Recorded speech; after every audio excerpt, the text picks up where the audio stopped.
পুজো পরিক্রমা কিন্তু শুরু হয়ে গেছে সিঙ্গুর টিভি নিউজের সাথে। যারা পুজো পরিক্রমা আমাদের সঙ্গে যোগাযোগ করতে চান যোগাযোগ করবেন 9163016778 এই নম্বরে।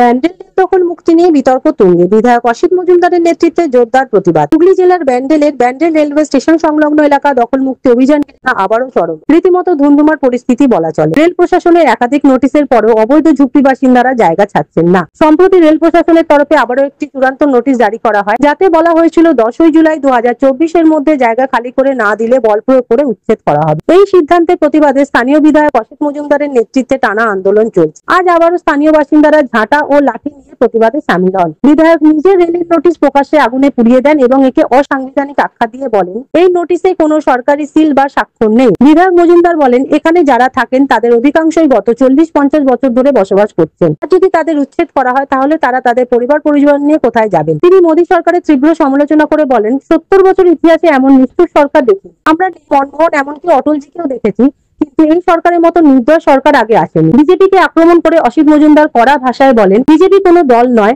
এটি একটি সাম্প্রদায়িক সংগঠন যারা হিন্দু মুসলমানের মধ্যে বিভেদ তৈরি করতে চায়। রেল কর্তৃপক্ষকে হুঁশিয়ারি দিয়ে তিনি বলেন, রেল যদি বল প্রয়োগ করতে চায় তাহলে এলাকাবাসীরা তাদের যোগ্য জবাব দেবে। জেলাধিকারিকদের মিউনিসিপাল কর্পোরেশন কিংবা পঞ্চায়েত এলাকায় ঢুকতে দেওয়া হবে না। তিনি সংবিধানের উদ্ধৃতি দিয়ে বলেন, যদি কেউ 15-20 বছর ধরে একই জায়গায় বসবাস করেন তাহলে সংবিধান অনুযায়ী তার সেখানে অধিকার তৈরি হয়। উন্নয়নের বিরোধিতা না করলেও তিনি বলেন, ছেদের আগে পুনর্বাসনের ব্যবস্থা করতে হবে। আমরা সমালোচনার মাধ্যমে সমস্যার সমাধান চাই। এই বিষয়ে বিজেপি নেতা সুরেশ সাহু বলেন, বিধায়ক মহাশয় এটা বোঝা উচিত ভারতবর্ষের সকল জায়গায় ভারত সরকার। এটা বিধায়ক মহাশয় বোঝা উচিত ভারত সরকারের জায়গা গুরুত্বপূর্ণ কাজে লাগবে, তা ভারত সরকারকে অবশ্যই দিয়ে দিতে হবে। দেখে নিন বিস্তারিত। হুগলি ব্যান্ডেল থেকে নিজস্ব সংবাদদাতা রিপোর্ট, সিঙ্গুর টিভি নিউজ। যারা 40 বছর 50 বছর ধরে ব্যবসা করছে তাদেরকে নোটিশ দিয়েছে 10 তারিখের মধ্যে ছেড়ে দিতে হবে এবং 11 তারিখে নাকি আরপিএফ দিয়ে ভাঙবে। রেলের জায়গার বাইরে তো আরপিএফ কে চলতে হয়, তাহলে আরপিএফ এর লোকেরা রেলের জায়গায় চলবে, পঞ্চায়েতের জায়গায় চলবে না। আরপিএফ এ যারা চাকরি করবে তারা রেলের জায়গাতেই থাকবে। রেলের জায়গায় বাইরে গেলে আমরাও বুঝে নেব, রেল যদি বোঝে আমরাও বুঝবো। অতএব কোন উচ্ছেদ পুনর্বাসন ছাড়া আমরা মানব না। আমরা উন্নয়নের পক্ষে, কিন্তু পুনর্বাসন দিয়ে ব্যবস্থা করুক। বাড়ির একটা ভাড়াতে থাকলে তাকে তোলা যায় না, আর 50 বছর ধরে এরা করে খাচ্ছে। জওহরলাল নেহরু থেকে মনমোহন সিং কেউ এদের গায়ে হাত দেয়নি। কে হরিদাস পাল প্রধানমন্ত্রী, নরেন্দ্র মোদী আর রেলমন্ত্রী, এদেরকে তুলে দেবে এত ক্ষমতা নাকি? আরপিএফ যে রোজ চমকাচ্ছে, আরপিএফ এর বাপের জমিদারি নাকি রোজ যে চমকাবে? চমকালে পাল্টা চমকানো হবে, পাল্টা চমকাবো।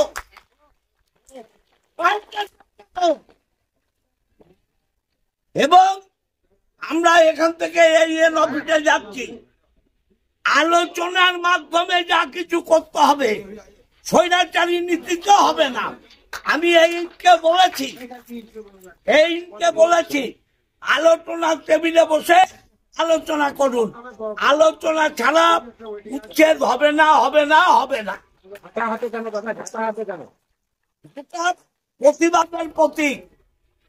প্রতিবাদের প্রতীক। আজকে ঢাকা দেখছেন, কালকে খুন্তি, কোদাল, কাটারি সব দেখবেন।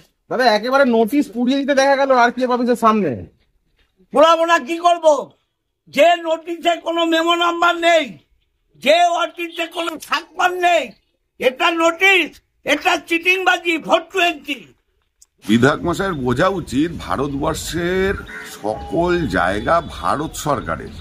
এমনকি আমরা যত জনগণ যারা যেখানেই থাকি সে সকল জায়গা ভারত সরকার যদি সরকারি কোনো কাজে লাগে সেটা ভারত সরকারকে দিয়ে দিতে হবে।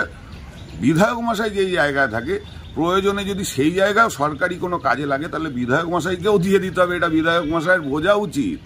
বিধায়ক মশাই হয়তো সংবিধান ঠিকঠাক মতো পড়েনি, যার কারণে এইসব ভুলভাল আওড়াচ্ছে।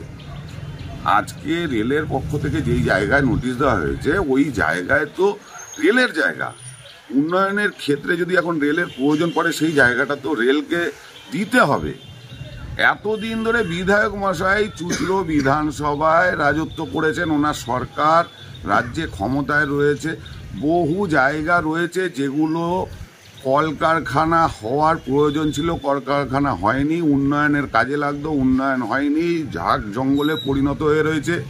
সেই সকল জায়গাগুলো রাজ্য সরকারের অধীনে রয়েছে, এখনও ফাঁকা অবস্থায় পড়ে রয়েছে।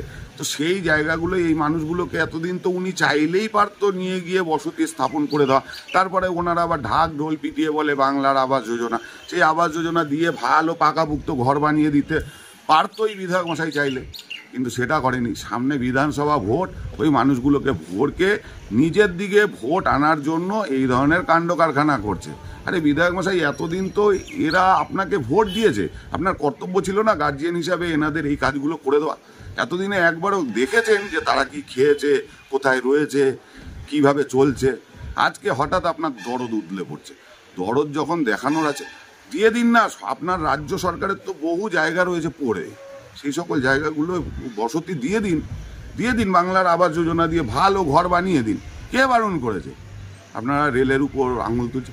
রেল তো এত বছর ধরে তাদের থাকতে দিয়েছে, থাকতে দেয়নি এরকম তো নয়। আজকে রেলের প্রয়োজন পড়েছে তাই নোটিশ দিয়েছে। আর সবাই জানে ভারতবর্ষের মধ্যে অন্যতম বড় রেল স্টেশন ব্যান্ডেল হতে চলেছে। তো রেল তো নিজের জায়গা, তা তো স্বাভাবিক আছে, চিঠি তো দেবেই, ওখান থেকে তো সরতে হবে। যারা বসেছিল তারাও তো এটা মাথায় নিয়ে বসেছিল যে হ্যাঁ একদিন আমাদের এখান থেকে উঠে যেতে হবে।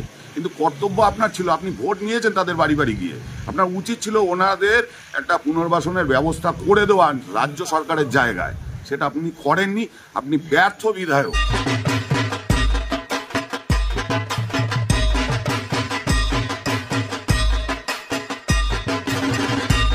আর মাত্র কয়েকদিন বাদেই বাঙালির শ্রেষ্ঠ উৎসব দুর্গাপুজো। আর দুর্গাপুজোকে ঘিরেই কিন্তু মানুষের রাজ্য রাজনীতি থেকে সমস্ত মানুষের কিন্তু উৎসাহ কিন্তু থাকে চোখে পড়ার মতো। মানুষজন কি ঠাকুর দেখবেন, কতক্ষণ ধরে ঠাকুর দেখবেন, রাত জেগে কোথায় কোথায় যাবেন, কি খাবেন, সেই সমস্ত কিছু নিয়েই তারা কিন্তু প্ল্যান করেন। আর এই পুজো পরিক্রমা কিন্তু শুরু হয়ে গেছে সিঙ্গুর টিভি নিউজের সাথে। যারা পুজো পরিক্রমা আমাদের সঙ্গে যোগাযোগ করতে চান যোগাযোগ করবেন 9163016778 এই নম্বরে।